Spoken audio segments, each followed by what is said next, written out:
everybody, it's Rebecca from Devour Dinner and welcome to my kitchen. I am so excited to have you here today and talk to you a little bit about this recipe. Today I'm going to be making my stovetop stuffing meatloaf in the Instapot. All right, for those of you who are just joining us, please make sure to give this video a thumbs up. Say hello, let me know where you're from. I'd love to meet you and answer any questions that you have. So feel free to join in and be a part. And we're going to go ahead and dive in. This recipe for stovetop meatloaf is fabulous.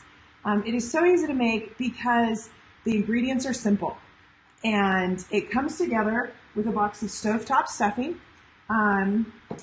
It's just great. So let's go ahead. I'm going to go ahead and add about a pound of hamburger, a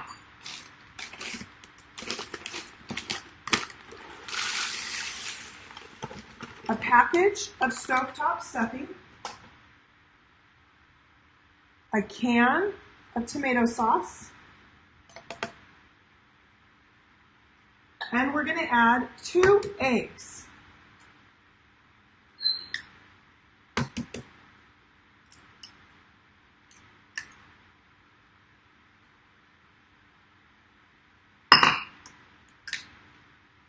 We're going to put the top on, and we're going to turn it on.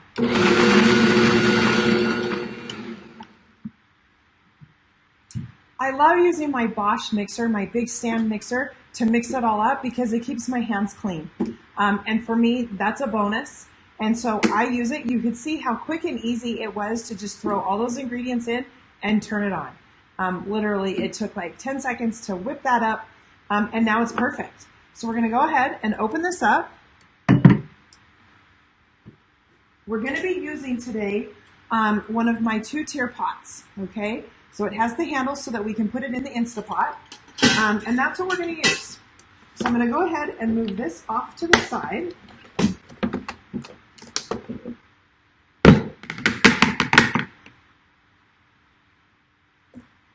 Then I'm just going to take a spatula to get this out. Okay.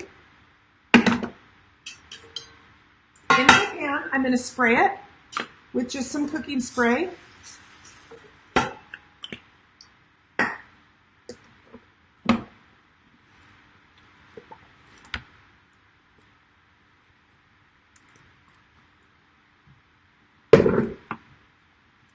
Now, I'm going to put this here in this pan, but I'm going to make some room around the edges. The reason for that is I want a place for any of the extra fat to go. I also kind of want to smooth it out so it's an even thickness all the way around, so it cooks evenly. Okay, that's super important. We want to make sure that our meatloaf is cooked, that it gets up to the 165 degrees. So you can see how I'm just creating a little lip around the edge. And pat that down. I'm going to go ahead and just put it right on. And it's as easy as that. Okay? I'm going to set this out of the way so that I can grab the Instapot. And I can plug that in.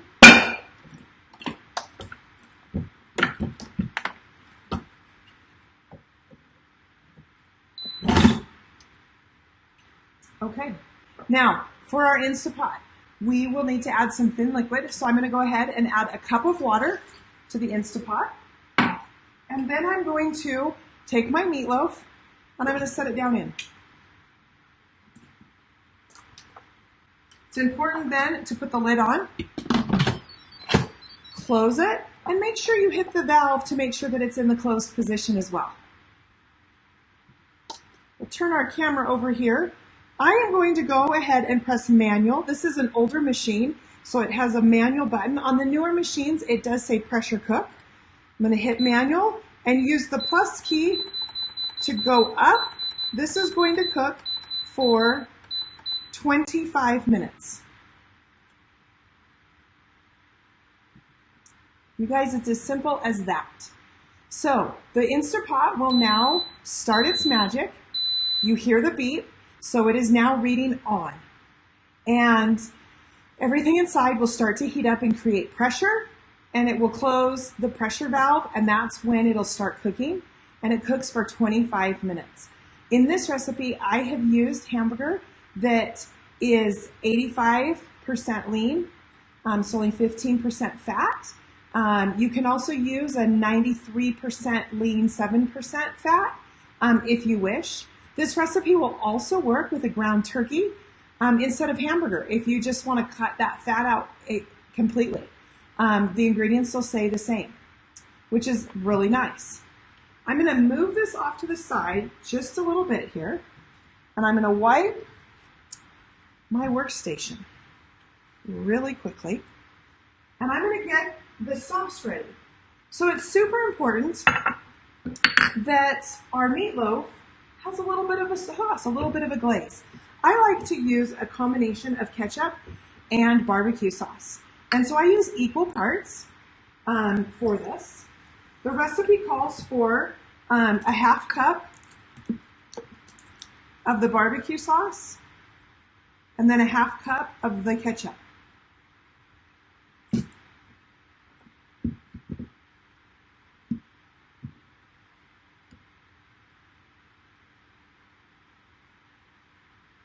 Now we obviously won't need this for a little while, but getting it ready now just helps.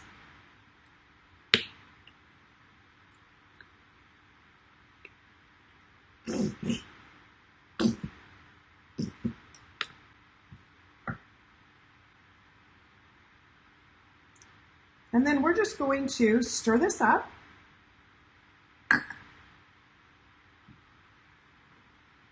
Just have my little spatula here.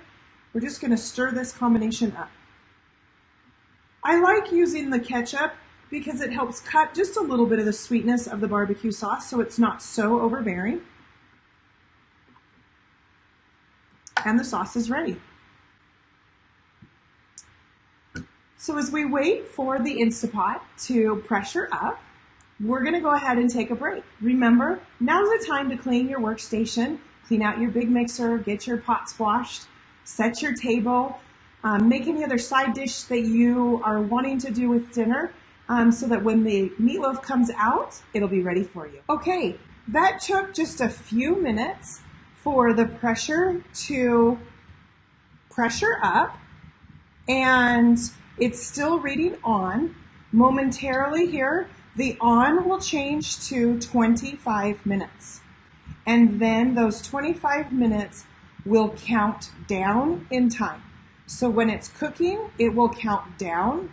When it's on a natural release, it will have an L right here, and the numbers will count up. All right, you guys, we're back, and our meatloaf has just 2 minutes left. So while we wait for that to finish up, I just want to talk to you about testing your meat in the Instant Pot. This right here is a thermal pen by ThermalWorks, and I'll link that in the recipe for you. But we're going to go ahead and we're going to test our meat with this pen. It has a tip on it that's very sharp, but that will read the temperature in degrees perfectly. This is a little bit more expensive than maybe a pen you would find at your local grocery store or superstore, but this one is super accurate. This pen can be used for making candies.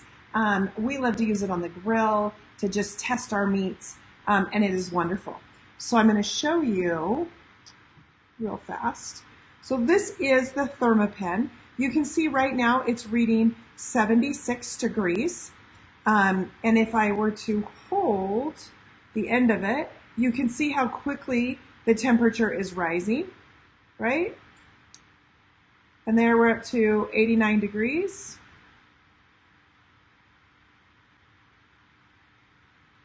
But you get the idea. So we've got 1 minute left, and then this is going to, it will beep, And we're going to let it have about a 10-minute natural release. We want to let everything just kind of settle in before we open it up. And so we're going to let it beep, and we're going to let it, there it goes. It's beeping right now. And now we see the L. The L means the temperature has now gone to low, and we're going to start seeing this count up in time. So we're going to wait until that reads 10 before we open the Instapot. This has now had a natural release for 10 minutes, and we're going to go ahead and we're going to open our valve and release the pressure. That will take it just about a minute or so for that pressure to release. Remember, if your Instapot is up close to your cabinets, you might want to move it away so that that steam doesn't get all over your kitchen cabinets.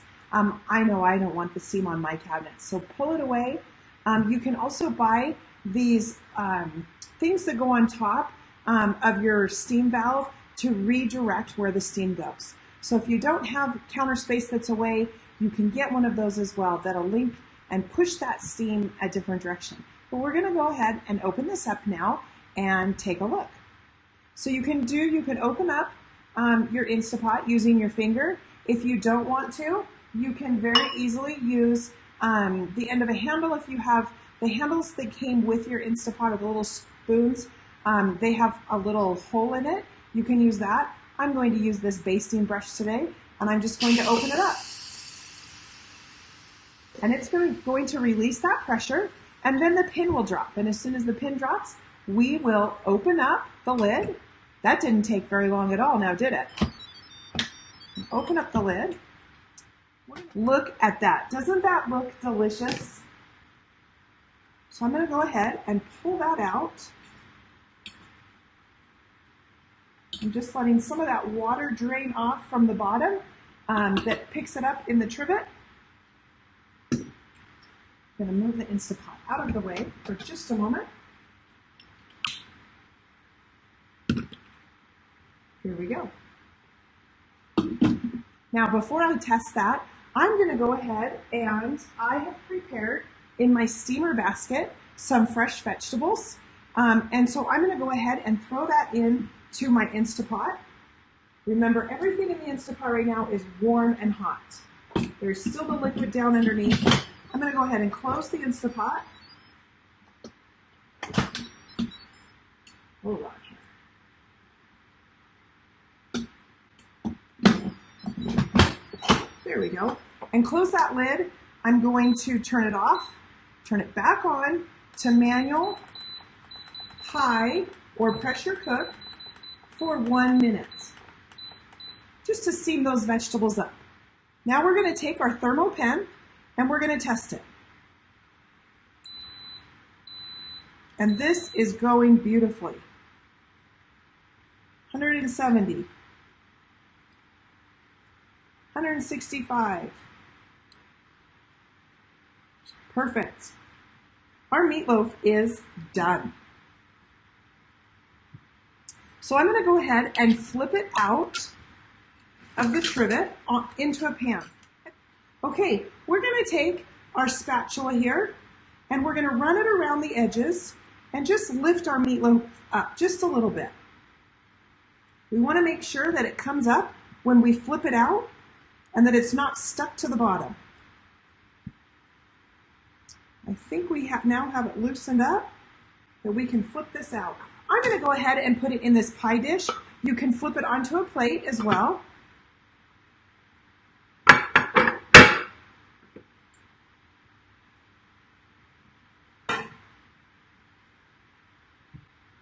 And here you go. Now, I'm going to go ahead and I'm going to baste this.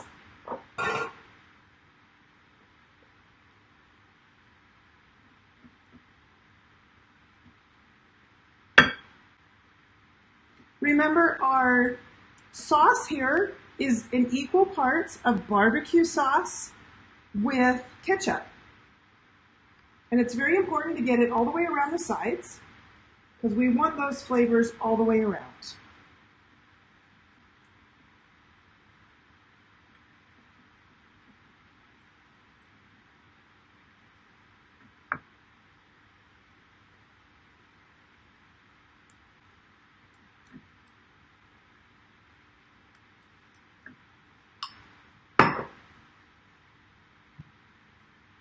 Now I'm going to go ahead and I'm going to place this in the oven on broil. I have dropped the rack to the second notch down to give just a little more headway, and I'm going to throw it into the oven so that the top can just caramelize a little bit.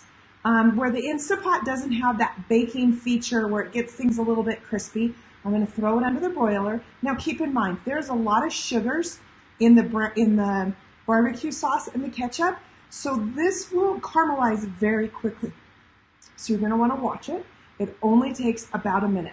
And again, I've dropped my rack to the second one down to give it a little bit more space. And that way it'll just have a nice even coating. I've reserved some of my sauce to serve on the side so that my family can dip their pieces of meatloaf into if they'd like. Okay, we have pulled our meatloaf out of the oven. I put my meatloaf back in the oven for about 2 minutes, but I did check on the meatloaf about every 30 seconds because I didn't want it to burn. And I just wanted it to caramelize just a little bit so it would be perfect. I have already sliced my meatloaf. I love my meatloaf in long slices, but of course you can cut it in pie wedges, whatever you would like. The reason I do it in long slices is because any leftovers we like to use on a meatloaf sandwich the next day. So let me show you what we've got.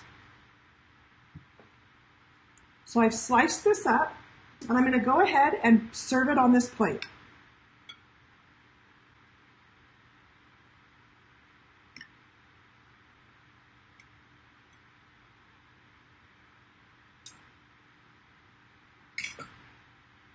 And then, because our vegetables are also all done and steamed, I'm going to go ahead and serve some vegetables right along with this. Don't those look great?